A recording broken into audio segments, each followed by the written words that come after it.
In 2004, I was working for Businessweek magazine, and I wrote a piece about an injury that we read a lot about on the sports pages called Tommy John surgery. And the piece was really about this operation that had been developed in the 1970s to save the careers of professional baseball pitchers, and that was its sole purpose. But over the decades, it had kind of migrated down to a surgery that was being performed on college athletes and even high school athletes.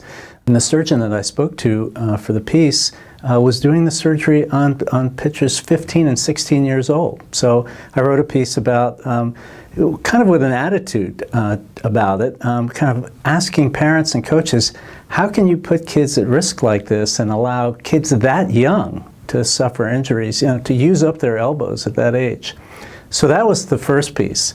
And the second piece occurred 2 years later. My wife and I were at a high school baseball game watching my son Ben pitch. And after the game, Ben had pitched very well. He came over to where we were standing and he pointed to his elbow and he said, "Dad, it's killing me."